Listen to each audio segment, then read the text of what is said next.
The movie opens in a future world where it's 2045 and humanity has made leaps in technology. Leo is watching a movie where the audience is laughing at a scene in which robots are holding humans on a leash while they pretend to be dogs. Addressing his son Leo, Max tells him to turn off the TV because the show is humiliating to humans. Although annoyed with his father, Leo complies. Max and Alice, the woman hosting the man and his son, discuss the unappetizing show and its morality questions, while enjoying garlic crickets poured out from a can. Max continues to make insincere advances towards Alice, which Alice's robot, Monique, notices, but refrains from saying anything. Max continues to tell Alice that she has a beautiful physique, suggesting that she should have been an actress, and appreciates her rare book collection. As Max continues to talk, Monique deduces his pretentiousness and pomposity, which were both at a high level. Alice is captivated by Max's charm, and openly expresses her joy at having met him. However, her happiness is short-lived, as she's taken aback when her ex-husband arrives with their 17-year-old adopted daughter and his new younger girlfriend just moments later. A little while later, Alice's neighbor, Francois, knocks at her door asking if she had heard about the traffic jam on the highway that had stopped the city's activities. Victor's girlfriend, Jennifer, becomes worried that they won't be able to make it to their flights due to the traffic jam. When Alice asks where they're going, Jennifer explains that they're going to a fancy resort to get married. Alice seems irritated by the news, but congratulates them nonetheless. Suddenly, the TV reconnects on its own, showing them another video of humans being treated like animals. Victor, Jennifer, and the neighbor Francois decide to leave, but the doors are locked up by the house's AI, who informs them that situations outside have escalated and explains that they would be safer in the house. Einstein, an antique robot head assembled by Victor, is responsible for the lockdown and orders the other robots to refuse the orders to open the doors. Einstein calls the robots to a meeting which includes Monique, Nina's childhood robot, and the cleaning robot, Tom. The group stays locked in all day, and being trapped begins to irritate Jennifer, realizing that she's going to miss the flight that would take them to the resort, as the waiting list for the place lasts months. Angry at the young woman's hysteria, Alice tells her to shut up, mentioning that she had never been on vacation when she was married to Victor. Interrupting their argument, Francois opens the TV and shows them the news that informs them that after automobile traffic and now garbage collection, first responders and vehicle charging stations are at a standstill. The anchorman advises the people watching to stay in their homes. After seeing the news, Victor remembers that each house has an emergency opening system located in the yard. After he has the house's AI, Nestor, reveal the lever they need to pull on to release the airlock, Victor has Francois's dog, Toby, attempt to drag it by shining a laser on it. Although the dog tries to drag the lever, it only manages to pull it from the socket. While they're staring at the useless dog, they see a blind man walk by and try to call him over. Francois explains that the man, Igor, wouldn't answer them because he had gone a bit mad after he went blind. She tells them that he had signed up to get implants that would allow his visual field to increase by 40 degrees with a company known as Hawkeye. 6 months after signing up for the program, Hawkeye reclaimed Igor's eye because he wasn't able to make his payments. Realizing that they were going to have to spend the night in the house, the group decided on the sleeping arrangement. As per their agreement, Leo goes to Nina's room to sleep on her spare mattress and finds her playing a game with her childhood robot. Leo is fascinated by the antique computers Nina collects. The two share a moment while sitting on Nina's bed and talking about the past, making Leo feel comfortable enough to attempt a kiss. Angry by his audacity, Nina yells at him and drags out the mattress that he was going to sleep on.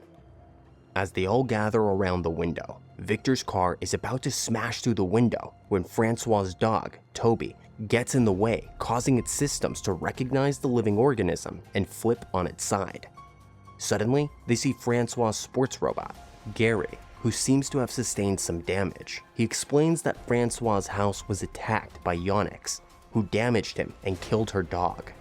When he sees Francois, Gary begins to solicit sexual activities and embarrasses the older woman in front of the company. Feeling bad that she's doing it, Francois deactivates the robot. Later, Einstein and the other older robots activate Gary and ask him how he was able to make his owner love him, telling them that they can't do it because it wasn't programmed into their system. Gary tells them that he seduced her. Just as he had said, Monique and the others download the upgrade but are unable to understand what they meant. Downstairs, Max is unable to sleep in the heat and runs into Victor on his way up the stairs. Victor explains that he might have discovered a way to have the robots let them out, which was to create a more dangerous situation inside the house than the conditions outside. He tells Max that they should start a fire which would force the robots to evacuate them. Max explains that the cameras installed in the house for safety would ensure that the insurance would see it and give them cause to deny their claim. In the other room, Francois and Alice are talking about her specialized robot Gary, whom she had been having an affair with. Francois is irritated by the comment Alice makes about falling in love with a robot, storming out of her room. Downstairs, Victor and Max discuss the disturbing development of the robots, and Victor shows him news about how other smart appliances have started to act out as well.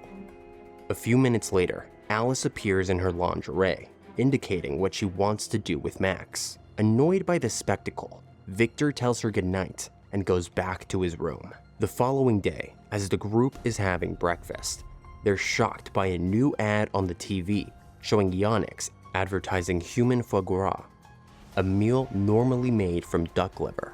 Fearful of what was going to happen and in hopes of avoiding insurance claims, Victor tells Francois to order her robot Gary to start a fire.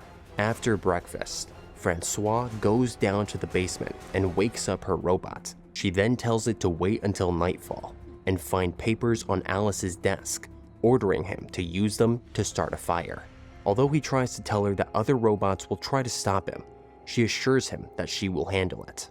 That night, Max goes to Alice's room to finish what they had started before and finds her dressed up like a movie character. Downstairs, Francois approaches Leo and asks him to distract the robots while Gary creates the fire. While Leo holds the robots in conversation, Gary walks into Alice's study and lights up one of the papers, then holds it close to the smoke detector. Immediately, the place begins to be engulfed with the sound of sirens, causing all the inhabitants to rush downstairs. While Victor yells at Nestor to open the doors, the light goes out for a few seconds, only to reveal a Yonyx robot standing outside. The robot asks them to open the door, but Alice refuses, unaware that Jennifer has secretly reached out to the company. When the robot sees their refusal, it hypnotizes Jennifer, forcing her to let it in.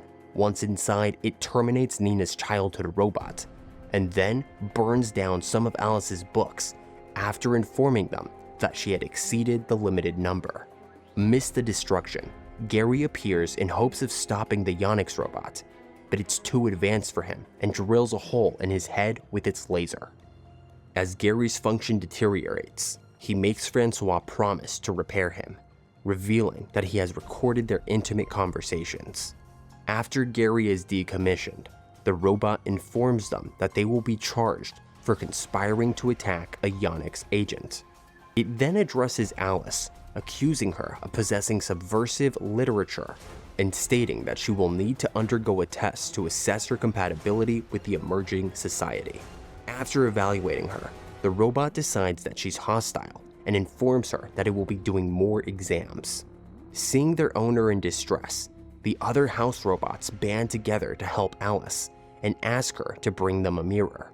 Pretending like she's going to the bathroom, Alice retrieves the mirror and gives it to Tom, who uses it to refract the laser beam the Yonyx robot uses. Although the refracted beam affects its vision, no other damage was done.